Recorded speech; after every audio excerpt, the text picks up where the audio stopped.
Hello friends. आज हम covalent bond कैसे फॉर्मेट होगा, उसके एग्जाम्पल क्या है, उसकी प्रॉपर्टी क्या है, वो हम आज समझने वाले हैं। सबसे पहले उसकी फॉर्मेशन कैसे होगी वो हम समझते हैं। The attraction force between atom create by sharing of an electron pair to format a chemical bond that is known as a covalent bond. So covalent bond electron share होने से, यानी कि दो एटम या दो से ज्यादा एटम इलेक्ट्रॉन को शेयर करने के बाद जो केमिकल बॉन्ड फॉर्मेट करेगा उसे हम कहेंगे कोवेलेंट बॉन्ड।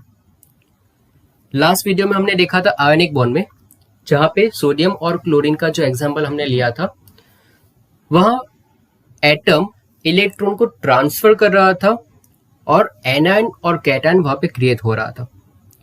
एनायन और कैटायन क्रिएट होने के बाद इलेक्ट्रोस्टैटिकली वो अट्रैक्शन फोर्स जो क्रिएट हुआ था उसे हम कहेंगे आयनिक बॉन्ड। सो यहाँ पे क्या हो रहा है, इलेक्ट्रॉन शेयर हो रहा है। So let us consider an atom A has 1 valence electron and B has 7 electron.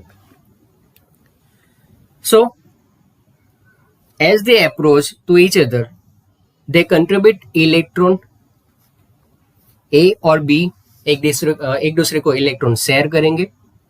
So resulting electron pair fill the outer shell to fulfill octet rule. यानी कि उन दोनों ने इनर्ट गैस जैसी इलेक्ट्रॉनिक कॉन्फ़िगरेशन अचीव कर ली है। अब electronic configuration inert gas जैसे अचीव कर लिया, उसका मतलब ये होगा इन दोनों ने अपनी ऑर्बिट में जितने इलेक्ट्रॉन शेयर किए थे उसे उसका जो रिजल्टिंग इलेक्ट्रॉनिक कॉन्फ़िगरेशन था वो स्टेबल कर दिया है। ठीक है, सो इस तरह से कोवेलेंट बॉन्ड की फॉर्मेशन होगी। सो डेफिनेशन क्या होगी? Definition, a covalent bond is a chemical bond that involves the sharing of valence electron pair between two or more atoms. Both the atoms obtain octet configuration in their respective valence shell and thus achieve a stability. It is also called a molecular bond. So शुरू में हमने देखा था the force of attraction between two atom by sharing a electron pair that is called covalent bond. अब उसे short में भी इस तरह से एक्सप्लेन किया जा सकता है।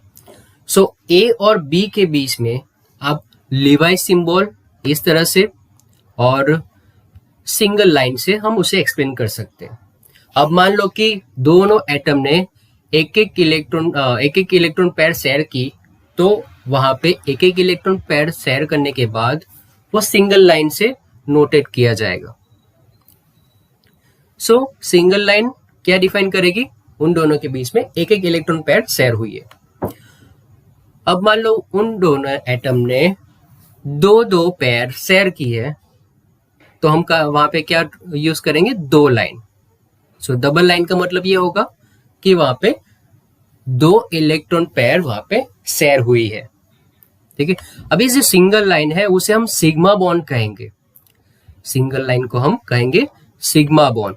अब उसके अलावा जो दूसरा बॉन्ड यहाँ पे क्रिएट होगा, यानी कि सेकंड पेयर जो इलेक्ट्रॉन के शेयर होने के बाद केमिकल बॉन्डिंग यहाँ पे क्रिएट होगी, जो कोवेलेंट बॉन्ड है उसे हम कहेंगे पाई बॉन्ड। ठीक है, सो दो इलेक्ट्रॉन पेयर होने के लिए हम वहां पे डबल बॉन्ड यूज करते हैं। ठीक है, सो डबल बॉन्डेड कोवेलेंट बॉन्ड उसे कहा जाएगा। अब तीन इलेक्ट्रॉन पेयर वो शेयर करेगा, तो हम वहां पे ड्रॉ करेंगे three lines. So three line, यानी कि थ्री लाइन का मतलब ये होगा कि वो तीन इलेक्ट्रॉन पेयर वो शेयर करेगा अपनी आउटर मोस्ट ऑर्बिट में से। सिग्मा बॉन्ड है उसे स्ट्रॉन्ग बॉन्ड बोला जाता है। ठीक है, और जो पाई बॉन्ड है वो सिग्मा बॉन्ड से वीक बॉन्ड है, वो बॉन्ड इजीली ब्रेक हो सकता है। First example, hydrogen gas. Hydrogen gas में हाइड्रोजन का एक एटम और हाइड्रोजन का दूसरा एटम क्या करेगा? एक एक इलेक्ट्रॉन वो शेयर करेगा आउटर मोस्ट ऑर्बिट में से, और उन दोनों के बीच में एक एक इलेक्ट्रॉन शेयर होने के बाद वो स्टेबल इलेक्ट्रॉनिक कॉन्फ़िगरेशन किसके जैसी? हीलियम की जैसी। ठीक, सो हीलियम की जैसी वो इलेक्ट्रॉनिक कॉन्फ़िगरेशन अचीव करेगा। ओके, सो यहाँ पे आप सेकेंड एग्जाम्पल डबल बॉन्ड के लिए, ऑक्सीजन यहाँ पे अपनी आउटर मोस्ट ऑर्बिट में से इलेक्ट्रॉन की दो पेयर वो शेयर करेगा दूसरे ऑक्सीजन के साथ और वहां पे केमिकल बॉन्ड क्रिएट करेगा। सो ये डबल बॉन्डेड कोवेलेंट बॉन्ड है, ठीक है, यानी कि एक जो है वो सिग्मा बॉन्ड होगा और सेकंड जो होगा वो पाई बॉन्ड होगा। और नेक्स्ट कार्बन डाइऑक्साइड, कार्बन की इलेक्ट्रॉनिक कॉन्फ़िगरेशन देखिए, 4 इलेक्ट्रॉन अपने आउटर मोस्ट ऑर्बिट में से यानी कि वैलेंस शेल में से 4 इलेक्ट्रॉन को वो शेयर करेगा ऑक्सीजन के साथ और चारों इलेक्ट्रॉन को शेयर करने के बाद वहां पे केमिकल बॉन्ड क्रिएट होगा। सो यहाँ पे CO2 फॉर्मेट होगा। There are 2 types of covalent bond, polar and non polar. Electron share between the same atom, यानी कि दोनों सेम एटम ने इलेक्ट्रॉन शेयर करने के बाद जो बॉन्डिंग क्रिएट की है, ठीक है, उस बॉन्डिंग जो कंपाउंड जो होगा वो पूरा कंपाउंड नॉन पोलर बोला जाता है और उन दोनों के बीच में ये जो केमिकल बॉन्डिंग फॉर्मेट हुआ है उसे हम कहेंगे non polar covalent bonding. Polar compound यानी कि आप यहाँ पे H2O ध्यान में रखिए, ठीक है, मीथेन, एमोनिया, NH3, ठीक है। सो ये सारे एटम्स यानी कि जो सभी एटम की साइज डिफरेंट है, सभी एटम डिफरेंट है, एटम्स के बीच में जो केमिकल बॉन्डिंग फॉर्मेट होगा उसे हम कहेंगे पोलर कोवेलेंट बॉन्ड, यानी कि कंपाउंड है वो सारे पोलर कोवेलेंट बॉन्डेड है।